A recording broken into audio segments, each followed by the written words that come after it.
อาบแล้วบ่น้ำน่ะบ่หนาวหนาวเย็นๆเลย หนาวเย็นหนาวหนาวเย็นๆแล้วก็ได้บ่อาบจ้ำมื้อวานนี่อาบอยู่บ่หวานนี่ก็ได้อาบ จังมื้อแล้วบ่ได้อาบน้ำ 5-6 วันนะ 5-6 มื้อแล้วอาทิตย์หนึงเลยตู้เอ้ยเออ เสร็จนึงก็อยู่ อาทิตย์หนึงก็อยู่มันหนาวแล้วบ่อาบติตายอย่างน้อยก็ยังอาบอยู่เด้อัน3-4 มื้อ5 มื้อ 6 มื้อบ่ได้อาบนี่ติเนาะมันโอ้เข้ากับนี่บ่แห้งได้เฮ้ยประโยคนั้นตู้เด้อเจ้าอย่าให้เฮาเด้บ่นัวหัวม่วนซื่อๆเด้อเขากลับไปไว้อย่างเขากลับไปไว้สงใจตัวบ่เข้าใจบ่โดยต้องถามไอ้แต่นั้นเขากลับไปไว้อย่างหยุดจ้ะหยุดเด้อโอเคใหญ่เห็นได้เด้อ 1,000 บาทพี่น้องเอ้ยอ้ายใหญ่ใจดีจากฝั่งไทยเด้อเด้อฝากมาให้เจ้าเอานั่งเอาไว้ใส่ไว้ซอยโดยเอาก็มีแต่อวยพรดูใส่ให้กับทางอ้ายเรานี่เด้ออ้ายเราก็บ่ได้ขอออกชื่อเสียงเรียงนามดอกกะเอาเป็นว่าอ้ายใหญ่ใจดีจากฝั่งไทยก็แล้วกันเอาว่าให้พรเราเนี่ยล่ะให้พรทั้งอ้ายเรานี่โดย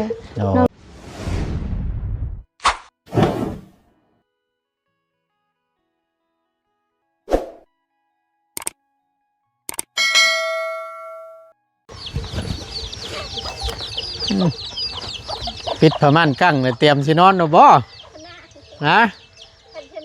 สินอนเลยบ่ว่าเด้อเนาะสินอนไว้แท้นอนได้มั้งสบายดีสบายดีบ่ได้ไปทั้งใดบ่มื้อนี้มาแต่ให้คือจะว่าแนมเห็นตำข้าวตุ้ยอยู่เนาะสบายดีคือสบายดีล่ะได้เอ็นจักโลล่ะตำข้าวอ่ะน่ะใช้เบิ่งหั่นนี่ได้ฟังโซนแกะเบิ่งดูใช่แล้วจับผิดเลยเลือกคือ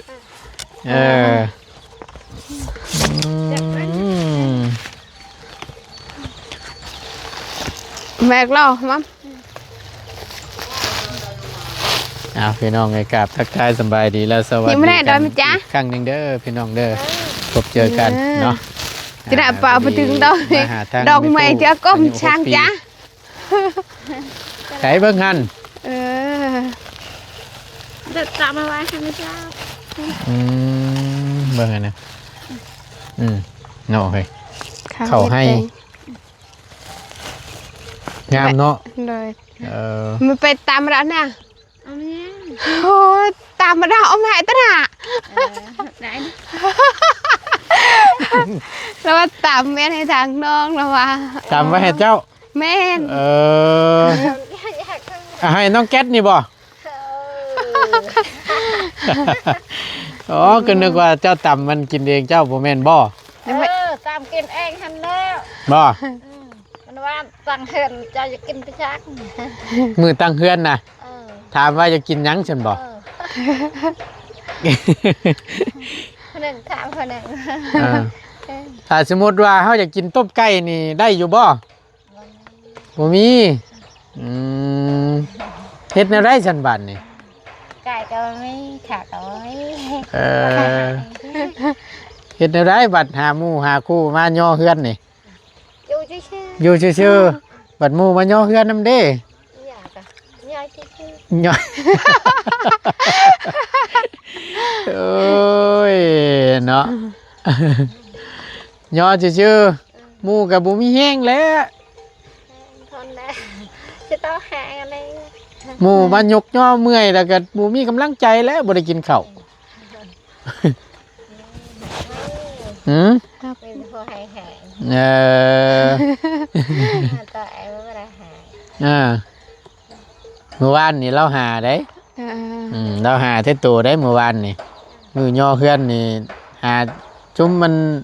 นี่แหละตั้งน่องนี่แหละว่าสันเนาะ หาทั้งน้องเพิ่นนี่หาเฮ็ดหยังนี่หาทั้งลูกทั้งหลานนี่ฮะ หาเห็ดเอง หาเฮ็ดเฮือน หาช่วยเลยชื่อหาช่วยเหลือ หาช่วยเลยชื่อ เออ แม่หมดทบ เออโอ้ยเนาะเอาเดี๋ยวฮอดมือฮอดยามมันก่อนแล้วจังว่ากันเนาะอดเอาเด้อ เออ อดเอาใจเย็นๆ เราตำเข่าวไว้หมู่เช้านี่พี่น้องเลยตุยตุยตุยอยู่ ที่บันอัดดองไม่อายได้ดอกม้ำเนาะ เออ หอยบันอัดอัดเอ็ด แปรน้ำเด้อเฮ้ย ว่าน้ำพูดกันอยู่สองคนเนาะ เราว่าไก่อันนั้นที่อยู่เขื่อนงามแล้วอดเอา อืมอดเอาเด้อใจเย็น เย็นเลยนะ ๆนะ เป็นเห็ดเห็ด บ่เป็นเฮ็ดอืมให้สร้างเพิ่นพุ่นแหล้วเฮ็ด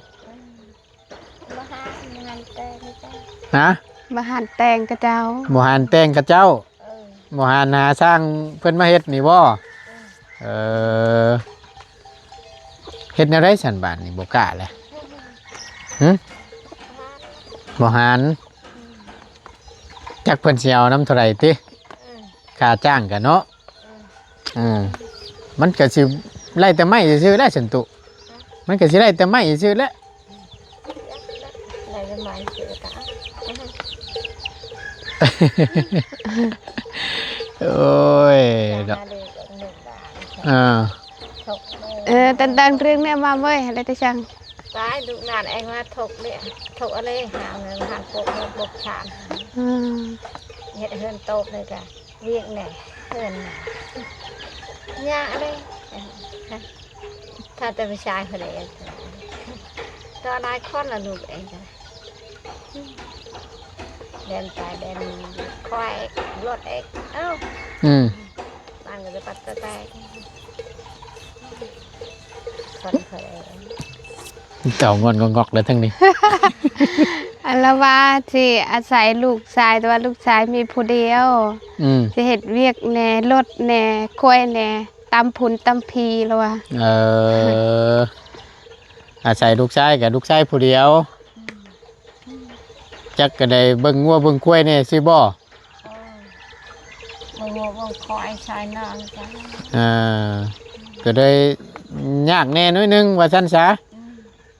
ถ้าไม่ได้คอยอย่างเงี้ย อืม เชื่อจะเข้าไปได้ยาก ฮะ แล้วต้องเข้าไปได้ยาก มีแต่อันละว่าสิมลาวมีแต่ผู้ยากๆบัดทางอายคือบ่ได้ยากแล้วว่า โอ้ ได้เห็นสักขายสักขา เขาก็ยากคือกันอืม สันได้ที่เห็นสามที่สามหลังยากได้สามหลัง อืม สี่หลัง สองลังสามลังเด้อที่อันแต่เฮามาปลูกให้นี่บ่น้องเนมเห็นแท้ไอ้นี่คือจังว่าบ่ยากสิบ่ โดย คือบ่ทุกข์บ่ยากคือบ่ยากน้ำเวียกน้ำงานสิบ่ โอ้โหน้ำลาว นี่แหละก็เวียกงานเฮากันนี่แหละ คือเจ้าเห็นนี่แหละมันเมื่อยมันก็เมื่อยไปคนละแบบตัวเอ้ยเฮาก็เมื่อยไปในทางหนึงเจ้าก็เมื่อยไปในทางหนึงเฮาก็เมื่อยก็ไปอีกแบบหนึงเมื่อยเวียกของเฮานะคือจังซี่แหละหน้าที่เฮาก็ได้เป็นตัวแทนเป็นสะพานบุญให้กับผู้ใหญ่เพิ่นเพิ่นเห็นแหละเพิ่นจักชดจักช่วยคือมีตู้นี่แหละ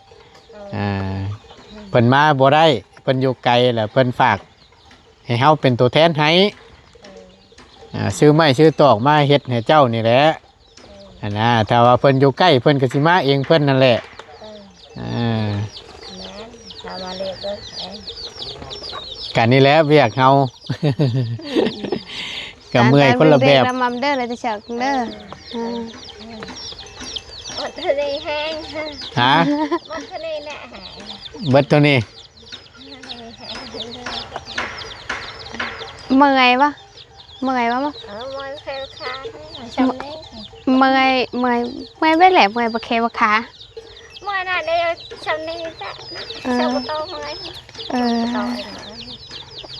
เมื่อยประแขประขา วันเมื่อยหน่อยได้เยอะ เออ เมื่อยแบบใดนี่บาดนี่ บ่ตุ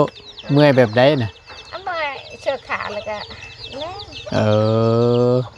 แล้วก็ยิ่งๆช่วย อืมเมื่อยอยู่กับเมื่อยเป็นบางครั้งบางคราวเมื่อยชั่วคราวว่าซั่นซะนั่งเช้าเมื่อยแล้วก็หายเมื่อยแล้วจังลุยต่อบัดนี้เออธรรมดาแด้เนาะเฮ็ดได้ซั่นกินแล้วบ่ข้าวน้ำจำปาน่ะ กินแล้ว ได้หยังกิน กินไปการจะให้ ปิ้งไก่อะเนาะให้เห็นบ่เมื่อวานนี่ตุ๊ กินหัดเช้านี่ กินจนฮอดมื้อเช้านี่เมื่อคืนตอนแรกเมื่อวานนี่นั่นกินบ่เบิดบ่ บ่อันนึง อ๋อกินไม่หนึงแล้วยังเดือสอง ไว้กินเช้า โอ้ ไม่นึงให้หายยัน ไม่หนึงนะให้อายะโอ้แบ่งกันเบิ่งแหน่เราก็ได้บ่ได้กินผู้เดียวได้พี่น้อง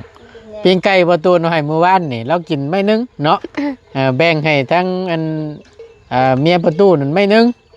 แล้วแม่ตู้เก็บไว้ไม่หนึงมากินยามเช้านี่บ่ แม่น เออ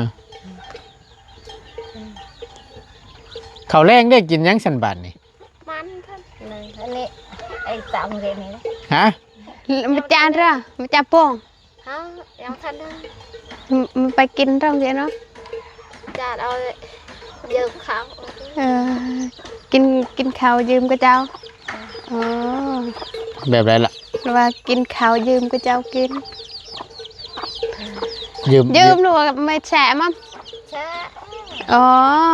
ขอว่าขอยืม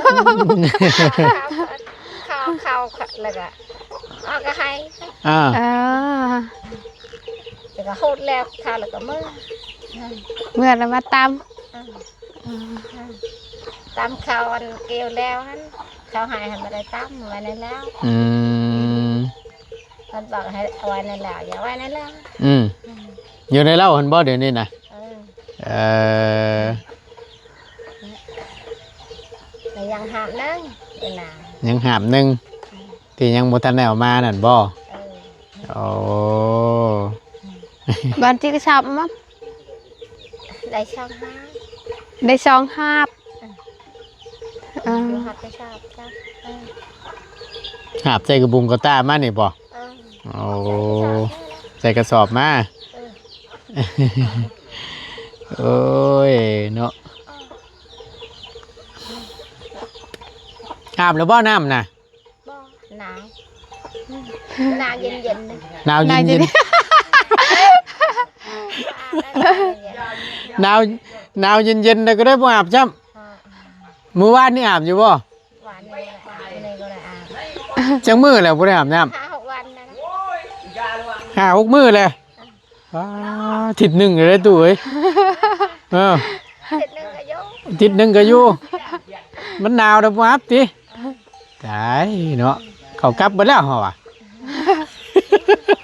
จากโดนเขาแม่นฉันได้เลยลูก เออ มันทำได้ก็ยัง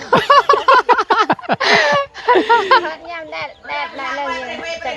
อาบ มันฮอนยามมันแดดจังค่อยอาบเนาะ เออ อันนี้จะว่าเย็นจัดยาว เย็นเจ้า อาบแล้วก็ เต้นจะเจ้าเราอาบมาเป็นเนาะเออบางทีก็จะแปลก อยู่ เกิ หัวน ได้ตู้เอ้ยเอาบ่ว่าดอกฉันเนาะเฮ็ดได้ฉันบาดนี่บ่อาบก็บ่อาบแล้วเท่านั้นแล้วฉัน เขาอาบ ยามกลางเว้นก็บ่อาบ กลางวันก็มาอาบกลางคืนก็มาอาบเป็นไรเป็นเช้าเลย บ่คันกระโตบ่ เหนียว เหนียวกระโตนี่เหนียวก็อาบน้ำตัวเอ้ยโอ้ยเนาะเอากะ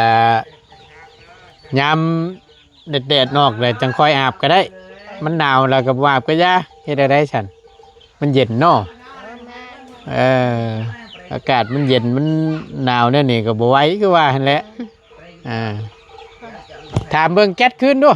แก๊สน้ำเราบอกว่านี่ ได้ ถามมึงดู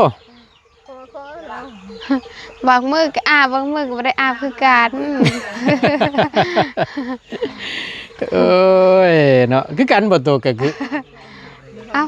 บางมือเราก็บ่ได้อาบบางมือหนาวเลยก็อาบกลางเวทแล้ว อาบกลางเว้นแล้วมันแล้วเลยเอาอย่างน้อยก็ยังอาบอยู่เด้อัน3-4 มื้อ5 มื้อ 6 มื้อบ่ได้อาบนี่ติเนาะมันโอ้เข้ากับนี่บ่แฮงได้เฮ้ยประโยคนั้นตู้เด้อเจ้าอย่าให้เฮาเด้ บ่นัวหัวมวนซื่อๆเด้อ เขากลับไปไว้หยังเขากลับไปไว้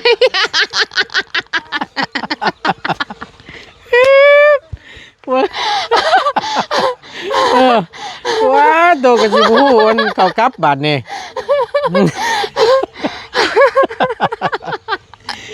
โอ้ยบาทนี้ก็บาทหนึงอีกแล้วบาทนี้สงใจตัวบ่เข้าใจบ่ โดยตั้งถามไอ้แต่นั้นขับกลับไปไว้หยัง คาใจล้นแล้วบ่ได้ยินไอ้ว่ามันเข้ากับเลยมันคือหยัง โดยแต่นั้น อยากถามตัวล้นแล้ว โดย ตายบ่แล้วเนาะเหนื่อยนำเด้เข้ากับแปลว่าหยังบ่ติโย เอาไปด่ากันบ้างเออ ให้เราเข้าใจแล้วอะไรเรื่องกันแล้ว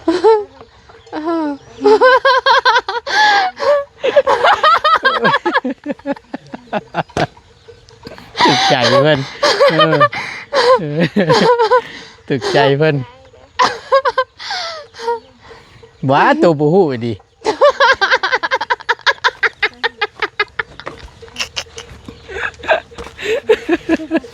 บ่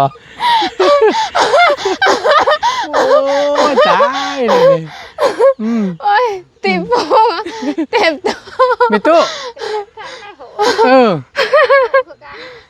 เจ้าฮู้อยู่ว่ามันเข้ากับมันคือหยังบ่ฮู้คือกันโอ้ยเกินเอาพี่น้องเอ้ยเอาเดี๋ยวจังค่อยไอ้สิบอกให้เอาตอนเปิดคลิปได้ป่ะเอากันจ้องไม่ได้เนี่ยฝนตกแล้ววันดิก็กลับแปลว่าอย่างไอ้ว่าสันจะคิดว่าดีโบพี่น้องเลยถามยัดชีเพิ่นเด้อน้ำอาบชี5 มื้อ 6 มื้อนี่มันเก่ากลับแล้วแปลว่าจังมันเป็นอะไรไอ้ถามเพิ่นเด้อไอ้เพิ่นคอมเมนต์มาบอกนี่เนาะตัวก็ได้ ให้สังเกตกว่าเวลาน้ำอาบมือ2 มื้อนะบางเทื่อไปเถือกอย่างมากกินต้มกี่พงเลยก็มันก็ติดมันก็แนบอยู่นั่นแหละมันบ่ออกจักเทื่อเด้น้ำอาบเด้ก็มันนี่นะนั่นแหละเขากลับคิดได้แล้วบัดนี้เนาะ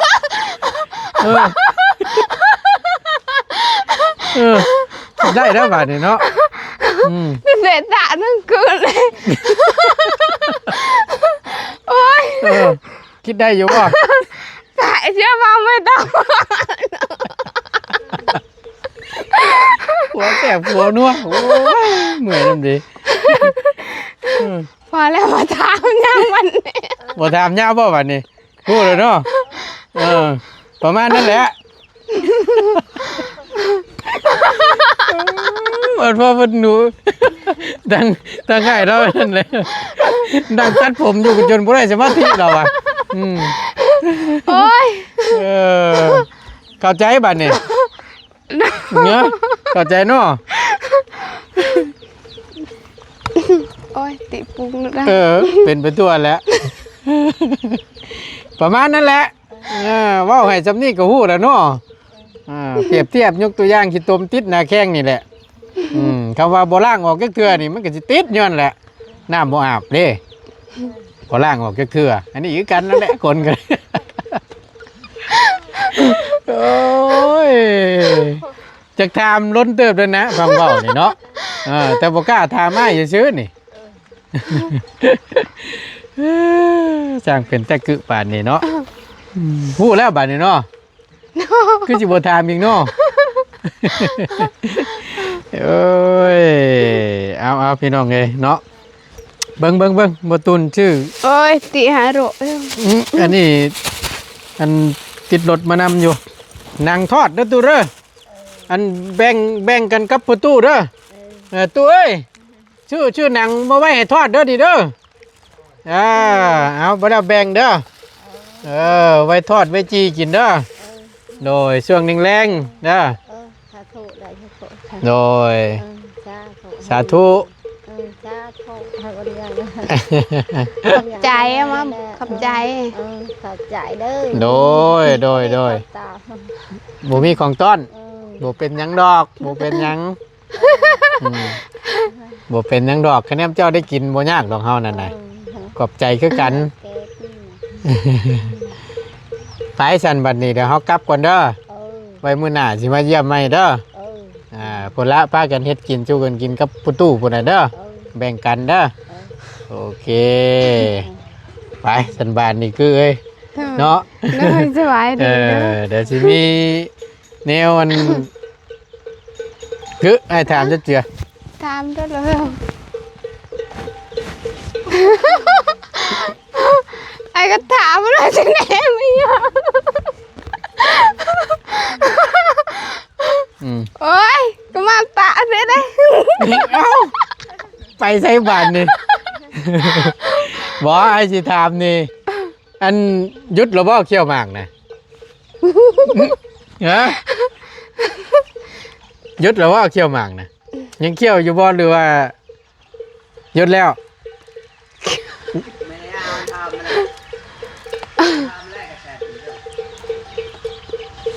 บ่ขอตอบได้บ่ บ่แล้วต้องตอบได้เลยเอาตอบให้ฮู้ได้บ่ ยังอยู่ โดย เมื่อยน้ำเด็กเขี้ยวหมากชูมันเป็นคู่กับไม่ตู้เท่านั้นแล้วสันนั่นนี่ โดย เนาะถ้าสมมติว่าให้จ้างให้ยุดเขี้ยวหมากนี่สิยุดอยู่บ่ ฮะ จักกูจักน้องสิตอบจังได๋น้องโม ตายคักบาทเด้เอาคำว่าตัวยุดเขี้ยวหมากให้มีรางวัลให้เอา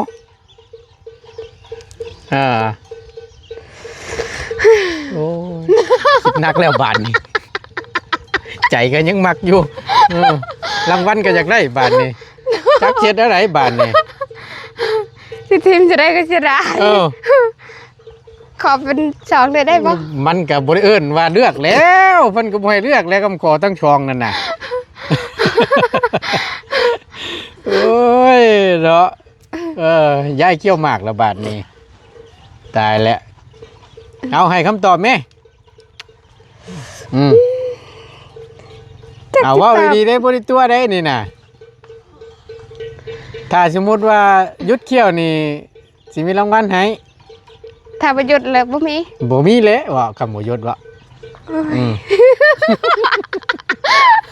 เลือกเอาเลย หยุดจ้ะ หยุดเนาะโอเคอย่าเห็นได้เด้อสัญญาได้ไหมFC เพิ่นเบิ่งอยู่ได้ดิโอ้ยคือตัดสินใจเบิ่นบ่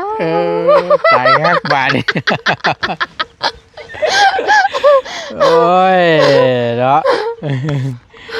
เอากะสุดแล้วแต่ดอกไอ้เว้าหยอกก็ซื้อดอกแล้วแต่เจ้าเนาะกะพอดีแล้วมาพี่ก่อนมาได้เมื่อเกินนั่นแหละกะทั้งบ่ตุนสิได้อันนี้พี่น้องเอ้ยถามเบิ่งกันนะคือจังว่าบ่เห็นล้นเติบเลยนึกว่าเพิ่นหยุดได้ซะดอกเนาะ